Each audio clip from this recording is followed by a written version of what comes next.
ഇത് നമ്മൾ നോക്കാൻ പോകുന്നത് ഹിമാലയൻ്റെ ഒരു റിവ്യൂ ആണ്. ഹിമാലയൻ ഏകദേശം 12,231 കിലോമീറ്റർ കവർ ചെയ്തിട്ടുണ്ട്. ഓക്കെ, അപ്പം നമ്മൾ ഇത് നോക്കിയിട്ട് ഇത്രയും ഓടിയതിന് ശേഷം നമുക്ക് എന്തൊക്കെ ഇഷ്യൂസ് ആണ് ഫേസ് ചെയ്തത്, അതേപോലെ തന്നെ എന്തൊക്കെ മോഡിഫിക്കേഷൻസ് വണ്ടിയിൽ ചെയ്യേണ്ടി വന്നു എന്നുള്ളൊരു ഷോർട്ട് റിവ്യൂ ആണ്. ഓക്കെ, ഹിമാലയൻ ആദ്യം തന്നെ നമുക്ക് ഫേസ് ചെയ്തൊരു മെയിൻ ഇഷ്യൂ എന്ന് പറഞ്ഞിട്ടുണ്ടെങ്കിൽ ഇതിൻ്റെ ലോ ആൻഡ് ടോർക്ക് ആയിരുന്നു. നമ്മൾ പഴയ ഹിമാലയൻ ഓടിച്ച് പുതിയ ഹിമാലയൻ ഓടിക്കുമ്പോൾ ഇതിൻ്റെ തേർഡ് ഗിയറിലും അതേപോലെ തന്നെ ഫോർത്ത് ഗിയറിലൊക്കെ നമുക്ക് കുറച്ചും കൂടി ഒരു ടോർക്ക് ഉണ്ടായിരുന്നെങ്കിൽ എന്ന് പലപ്പോഴും ആലോചിച്ചിട്ടുണ്ട്. ഇപ്പോൾ നമ്മൾ ഈ ഇഷ്യൂ ഹൈവേസിൽ പോകുമ്പോൾ നമുക്ക് ഫീൽ ചെയ്യില്ല, കാരണം ഫിഫ്ത്ത് ഗിയറിലും സിക്സ്ത് ഗിയറിലും അത്യാവശ്യം നല്ലൊരു ലോ ആൻഡ് ടോർക്ക് കിട്ടും. പക്ഷെ ബാക്കിയുള്ള ഗിയേഴ്സിൽ ടോർക്ക് കുറച്ച് കുറവായിട്ട് നമുക്ക് ഫീൽ ചെയ്യും. അപ്പോൾ അതിനൊരു സൊല്യൂഷൻ എന്താണെന്ന് നോക്കി നടന്നപ്പോൾ ഞാൻ കുറച്ച് യൂട്യൂബ് വീഡിയോസ് ഒക്കെ കണ്ടപ്പോൾ ഒരു യൂട്യൂബർ ഉണ്ടായിരുന്നു, അഭിനവ് ഭട്ട് എന്ന് പറഞ്ഞിട്ട്. പുള്ളി ഒരു സൊല്യൂഷൻ ആഡ് ചെയ്തിരുന്നു ഇതിൽ. അപ്പം ഞാൻ ആ സെയിം സൊല്യൂഷൻ പുള്ളിയുമായിട്ട് ഡിസ്കസ് ചെയ്ത് ഇതിൽ ഇംപ്ലിമെന്റ് ചെയ്തിട്ടുണ്ട്.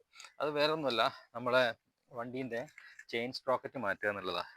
ഇത് ബൈ ഡിഫാൾട്ട് ഇതിൻ്റെ സ്പ്രോക്കറ്റ് വരുന്നത് 47 ടീത്തിൻ്റെയാണ്. പക്ഷേ ഞാനിപ്പോൾ അത് മാറ്റിയിരിക്കുന്നത് 49 ടീത്ത്, 2 ടീത്ത് എക്സ്ട്രാ ഇട്ടിട്ടാണ് ചെയ്തിരിക്കുന്നത്. അപ്പം ഇതിന് വാറണ്ടി ഇഷ്യൂസ് ഒക്കെ വരും. പക്ഷെ അതുവരെ വാറണ്ടി കഴിയുന്നവരെ നമ്മളിത് സഹിച്ചുകൊണ്ട് നിൽക്കുക എന്ന് പറഞ്ഞാൽ ബുദ്ധിമുട്ടായതുകൊണ്ട് ഞാൻ മാറ്റിയതാണ്. അപ്പോൾ ഒരു ക്വസ്റ്റ്യൻ വരും, ഓട്ടോമാറ്റിക്കലി ചെയിൻ സപ്പോർട്ട് ആകുമോ എന്നുള്ളത്. ചെയിൻ സപ്പോർട്ട് ആവും ഒരേ ഒരു കേസിൽ, അതായത് ചെയിൻ ഒരു 4,000 to 5,000 കിലോമീറ്റേഴ്സ് ഓൾറെഡി റൺ ചെയ്ത വണ്ടിയാണെങ്കിൽ എക്സാക്ട്ലി ആയിട്ട് സൂട്ട് ആവും. ഞാൻ എപ്പോഴും 3,500-4,000 കിലോമീറ്റർ ഓടിയിട്ടുണ്ടായിരുന്നു. അപ്പോൾ ആ ഒരു സമയത്ത് ഞാൻ വണ്ടി മാറ്റിയിട്ടുണ്ടായിരുന്നു. അപ്പം മാറ്റിയപ്പോൾ എനിക്ക് വലിയ ഇഷ്യൂസ് ഒന്നും തോന്നിയിട്ടില്ല. കറക്റ്റ് ചെയിൻ എല്ലാം സെറ്റായിരുന്നു. ഇപ്പം ചെയിൻ എല്ലാം കറക്റ്റാണ്, ഒരു കുഴപ്പമില്ല. അവർ ഇതിന് ലൈഫ് ടൈം പറയുന്നത് 25 കിലോമീറ്റേഴ്സ് ആണ് ഈ സ്പ്രോക്കറ്റിൻ്റെ ഒരു ലൈഫ് ടൈം എന്ന് പറയുന്നത്, ഒരു വാറണ്ടി പോലെ പറയുന്നത്. അത് കിട്ടുമോ നമുക്ക് നോക്കി നോക്കാം. എന്തായാലും അത് വെച്ചതിന് ശേഷം എനിക്ക് ഒരുപാട് ചേഞ്ചസ് ഉണ്ടായിട്ടുണ്ട്. അതാണ് ഇമ്പോർട്ടൻ്റ്. അതായത് ഇതിൻ്റെ വില എന്ന് പറയുമ്പോൾ ഏകദേശം 4,000 രൂപയാണ് അവർ ഈ സ്പ്രോക്കറ്റിൻ്റെ വില കൂട്ടിയിരിക്കുന്നത്. പക്ഷെ ആ 4,000 വെർത്താന്ന് എനിക്ക് തോന്നിയത്, ഞാൻ ആദ്യം ഊട്ടിയിൽ പോയിരുന്നു. ഊട്ടിയിൽ പോയപ്പോൾ ഈ കർവ് എടുത്ത് പോകുമ്പോൾ ഫസ്റ്റ് സെക്കൻഡ് തേർഡ് ഈ ഗിയറിലേക്ക് കണ്ടിന്യൂസ് ഷിഫ്റ്റ് ചെയ്യേണ്ടി വരും. അതേ സ്ഥലത്ത് ഇത് ഫിക്സ് ചെയ്തതിന് ശേഷം രണ്ടാമത് റൈഡ് പോയി. ആ റൈഡ് പോയപ്പോഴാണ് അതിൻ്റെ ഒരു ഡിഫറൻസ് മനസ്സിലാവുന്നത്. അത്യാവശ്യം തേർഡ് ഗിയറിൽ നല്ല ലോ ആൻഡ് ടോർക്ക് കിട്ടും. അപ്പോൾ ഒന്ന് കൈ കൊടുത്തു കഴിഞ്ഞാൽ നോക്കിങ് വരാതെ തന്നെ വണ്ടി കയറി പോയിക്കോളും. അപ്പോൾ അത് വലിയൊരു ബിഗ് പ്ലസ് ആണ്. അല്ലെങ്കിൽ തേർഡ് ഗിയറിലൊക്കെ ഒന്ന് ആക്സിലേഷൻ കൊടുക്കുമ്പോൾ നോക്കിങ് വരും, ടക്ക് ടക്ക് ടക്ക് ടക്ക് ടക്ക് ഓഫ് ആവാൻ പോവുകയാണോ എന്നുള്ള ആ ഒരു പ്രതീതി വരും, വണ്ടീൻ്റെ ജർക്കിങ്ങും കൂടും. പക്ഷേ ഇത് സെറ്റ് ചെയ്തതിന് ശേഷം ആ നോക്കിങ് കുറഞ്ഞ് ഒന്ന് കൊടുക്കുമ്പോൾ വണ്ടി അങ്ങ് കയറിപ്പോവും. അപ്പം അതൊരു മേജർ ചേഞ്ചാണ് വണ്ടിയിൽ ചെയ്തത്. ഇതാണ് ഏറ്റവും വലിയൊരു മേജർ ചേഞ്ച് ചെയ്തത്. ബാക്കി എല്ലാ അഡീഷണൽ ഫിറ്റിങ്സ് ആണ് ചെയ്തിരിക്കുന്നത്. ഓക്കെ, അഡീഷണൽ ഫിറ്റിങ്സ് പറയുമ്പോൾ പിന്നീട് ചെയ്ത് ഈ വിൻഷീൽഡ് സെറ്റ് ചെയ്തതാണ്. ഇത് റോയൽ എൻഫീൽഡിൻ്റെ തന്നെ വിൻഷീൽഡ് സെറ്റ് ചെയ്തതാണ്.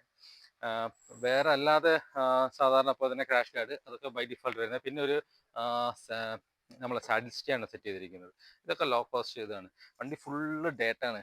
നമ്മൾ കഴിഞ്ഞ ദിവസം ഇവിടെ അമ്പലത്തിൽ പോയിരുന്നു, നമ്മൾ കൊട്ടിയൂർ അമ്പലത്തിൽ പോയതായിരുന്നു. അന്ന് ഫുള്ള് കുറേ ഓഫ് റോഡും കാര്യങ്ങളും എല്ലാം ഉള്ളത് കൊണ്ട് ഫുള്ള് മഴയും അങ്ങനെ ഫുള്ള് ഡേർട്ടി ആയിട്ട് കിടക്കുന്നത്. വണ്ടി ക്ലീൻ ചെയ്യാനുള്ള സമയം കിട്ടിയില്ല. പിന്നെ നമ്മളിതിൽ മേജറായിട്ട് ചെയ്ത ബാക്കിലൊരു ചെറിയൊരു ടെയിൽ ബോക്സ് പോലെ ഒരു സംഭവം ചെയ്തതാണ്. ഇതിനകത്ത് ഇതൊരു സ്റ്റഡ്സിൻ്റെ 800 രൂപ സംതിങ് വരുന്ന ഒരു ബോക്സാണ്. ഇതിനകത്ത് മെയിനായിട്ട് ഞാൻ കാണിച്ചത് എന്തൊക്കെയുള്ളത് വെച്ചാൽ ഒരു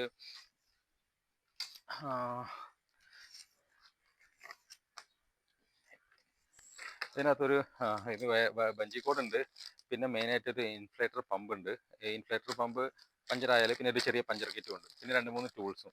ഇത്രയും ആകുമ്പോൾ തന്നെ ഇത് നിറഞ്ഞ്, കാരണം ഇത് അതിന് വേണ്ടി മാത്രമായിട്ടുള്ളൊരു ബോക്സാണ്.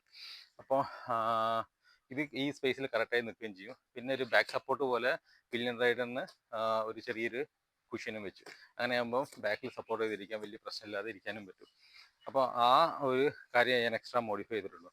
ബാക്കിയെല്ലാം ബൈ ഡിഫോൾട്ട് തന്നെ. പിന്നെ ഇത് വരുന്നത് ഹാൻഡ് ഗാർഡ്, ഇതും റോയൽ എൻഫീൽഡിന് തന്നെ ഹാൻഡ് ഗാർഡ് വെച്ചിരിക്കുന്നത്.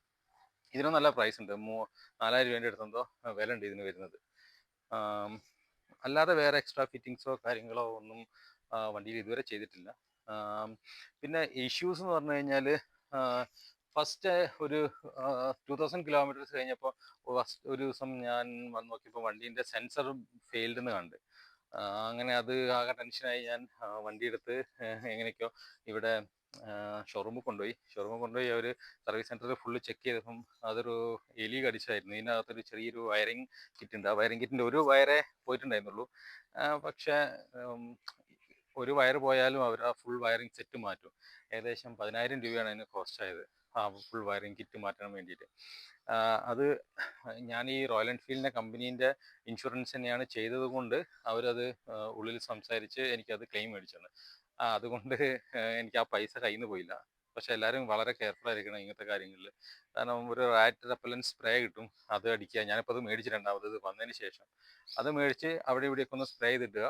വണ്ടി കുറേ ദിവസം എടുത്തിട്ടില്ലെങ്കിൽ എപ്പോഴും ശ്രദ്ധിക്കേണ്ട കാര്യമാണ്. അങ്ങനെ ആ ഒരു എന്താ പറയുക ഇഷ്യൂ എനിക്ക് വന്നിട്ടുള്ളൂ. പിന്നെ എൻജിൻ സൈഡിൽ നിന്ന് എക്സ്ട്രാ നോയ്സ് കാര്യങ്ങൾ പലരും പറയുന്നുണ്ട്, ടൈമിംഗ് ചേഞ്ച് ഇഷ്യൂസ് കാര്യങ്ങളൊക്കെ വരാറുണ്ട് എന്ന്. പക്ഷേ എനിക്കിതുവരെ അങ്ങനത്തെ ഒരു ഇഷ്യൂസോ കാര്യങ്ങളോ ഇതുവരെ ഫീൽ ചെയ്തില്ല. 12,000 കിലോമീറ്റർ പോയി, ഒരുപാട് ഹൈവേസ് പോയി, അധികം മൗണ്ടൻ ഏരിയാസിലാണ് പോയത്. ഇതുവരെ ഒരു ഇഷ്യൂസോ കാര്യങ്ങളോ ഒന്നും ഇതുവരെ എനിക്ക് വണ്ടിയിൽ നിന്ന് വന്നിട്ടില്ല.